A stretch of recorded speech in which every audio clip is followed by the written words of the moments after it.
जय हिंद दोस्तों। तो दोस्तों, इससे पिछले वाले वीडियो में क्लास नंबर 12 में हो चुका है गुप्त उत्तर वर्धन वंश, गुप्त उत्तर काल वर्धन वंश, और आज है क्लास नंबर 13 की बारी। और आप लोगों को एक खुशखबरी बता दें कि जितना भी लूसेंट का क्लास नंबर 13 तक का आते आते ये प्राचीन जो भारत है आपका यहाँ पे ख़त्म होता है। और प्राचीन भारत का MCQ यानी कि बहुत ही इम्पोर्टेंट क्वेश्चन आप लोगों को आज कराने वाला है क्लास नंबर 13 में। तो चलिए क्वेश्चन नंबर 1 को करते हैं। ये आप लोगों को बता दें, ये विविध है, प्राचीन भारत का विविध है। तो चलिए क्वेश्चन नंबर 1 को करते हैं। क्वेश्चन नंबर 1, किस विदेशी यात्री ने भारत का दौरा सबसे पहले किया था? मेगास्थनीज। किस विदेशी यात्री ने भारत का दौरा सबसे पहले किया था? मेगास्थनीज। अगला, प्राचीन भारत में निम्न में से कौन सा विद्या अध्ययन का केंद्र नहीं था? कौशाम्बी विद्या अध्ययन का केंद्र नहीं था प्राचीन भारत में। अगला, शून्य की खोज किसने की? आर्यभट्ट ने। शून्य की खोज किसने की? आर्यभट्ट ने। अगला, महापाषाण संस्कृत 1500 ईस्वी पूर्व से 1000 ईस्वी पूर्व तक का है। हमें दक्षिण भारत के उस ऐतिहासिक युग से परिचित कराती है जब महापाषाण काल में लाए जाते थे बड़े पत्थरों से घेरी गई समाधियां या कब्रें। अगला, किस पुस्तक का 15 भारतीय और 40 विदेशी भाषाओं में अनुवाद किया जा चुका है? पंचतंत्र का। अगला, क्वेश्चन नंबर 6 को देखते हैं। क्वेश्चन नंबर 6,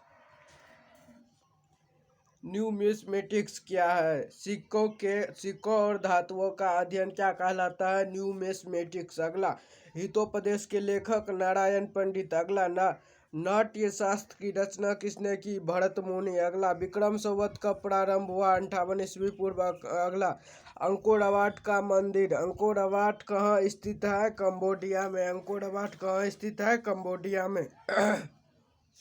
अंकोर अवाट कहाँ स्थित है? कंबोडिया में। अगला, पूरा पाषाण काल में आदि मानव के मनोरंजन के साधन थे शिकार। अगला, निम्नलिखित में से किसको चल्कोलिथिक एज कहा जाता है? ताम्रपाषाण युग को। अगला, स्वप्न वासवदत्ता के लेखक भास। अगला, नालंदा विश्वविद्यालय किस लिए विश्व प्रसिद्ध है? बौद्ध धर्म दर्शन के लिए नालंदा विश्वविद्यालय विश्व में प्रसिद्ध है।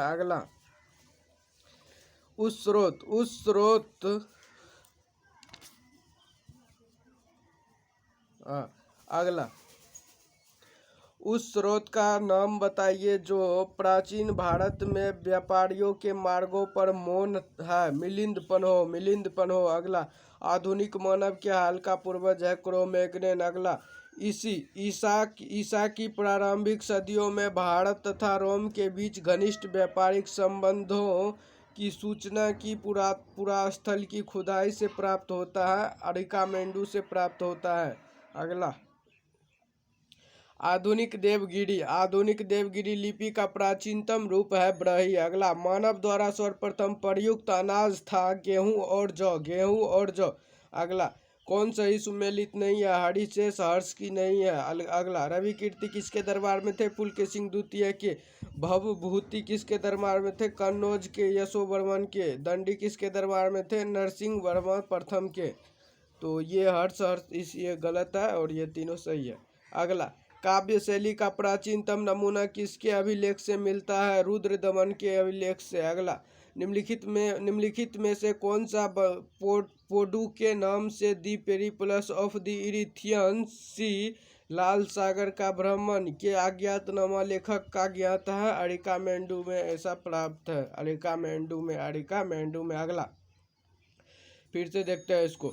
निम्नलिखित में से कौन सा बंदरगाह पोडू के नाम से दी पेरिप्लस ऑफ इरिथियन सी के अज्ञात के लेखक ज्ञात है? अरिकामेंडू से। अरिकामेंडू बंदरगाह से। अगला, क्वेश्चन नंबर 23 को देखते हैं। क्वेश्चन नंबर 23, ताम्र ताम्र से या ताम्रपाषाण काल में महाराष्ट्र में लोग मृतकों के घर में मृतकों लोग सॉरी फिर से करते हैं।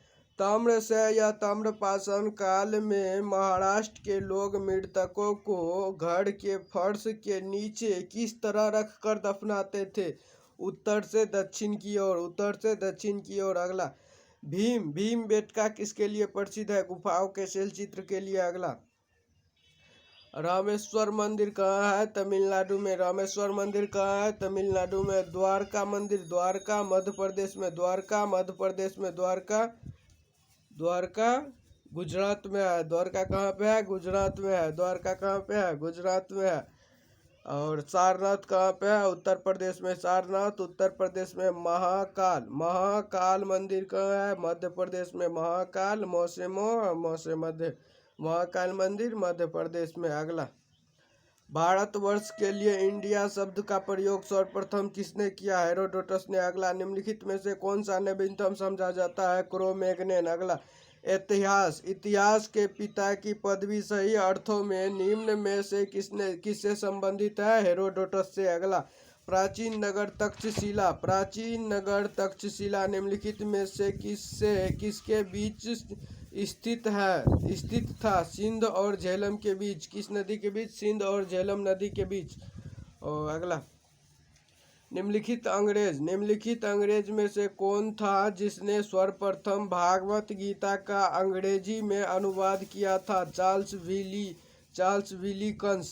विलिकंस।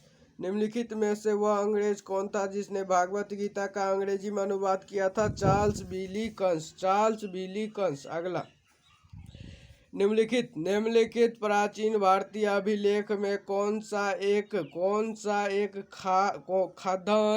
खदान को देश में संकट काल में उपयोग हेतु सुरक्षित रखने के बारे में प्राचीनतम शाही आदेश है? शाहगौड़ा ताम्रपत्र अभिलेख। अगला, भारत में निम्नलिखित के आने का सही कालानुक्रमिक दर्शाइए।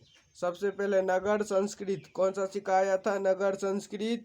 उसके बाद लोहा का हल, आहत मुद्रा, चांदी के सिक्के, सोने के सिक्के। नगर संस्कृति, लोहा का हल, आहत मुद्रा, चांदी के सिक्के, सोने के सिक्के। भारत में ऐसा करके कंटिन्यू आया था। अगला, प्राचीन भारत में निम्नलिखित में से कौन सी एक लिपि दाईं ओर से बाईं ओर लिखी जाती है? खरोष्टी। अगला, निम्नलिखित में से कौन सा एक प्राचीन भारत में व्यापारियों का निगम था? मणिग्राम। निम्नलिखित में से कौन सा एक प्राचीन भारत में व्यापारियों का निगम था? मणिग्राम व्यापारियों का प्राचीन भारत में क्या था? निगम था। अगला, और क्वेश्चन नंबर 35 को देखते हैं। Question number 35। तो दोस्तों अभी क्वेश्चन नंबर 35 को देखते हैं। क्वेश्चन नंबर 35, पुलकेशिन प्रथम का वादामी शिलालेख शक वर्ष 465 का दिनांकित है। यदि इसे विक्रम संवत में दिनांकित करना हो तो वर्ष होगा 600। अगला, गुप्त क्या कह रहा है के साथ में अनुसूचित को द्विसूत्र में मिलाइए। गुप्त का क्या? देवगढ़। गुप्त का देवगढ़। चंदेल का खजुराहो। चालुक्य का वातापी। पल्लव का पनमेल। तो अभी अगला देखते हैं question number 37। Question number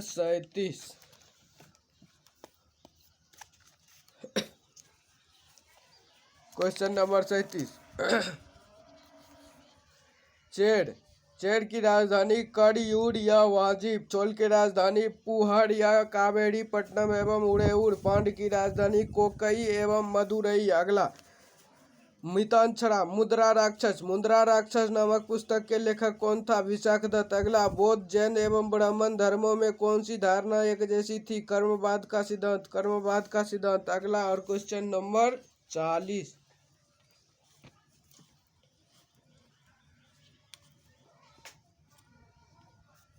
question number 40, Bihar महान धार्मिक केंद्र था सिखों के लिए, बौद्धों के लिए और जैनों के लिए। बिहार महान धार्मिक केंद्र था किसके किसके लिए?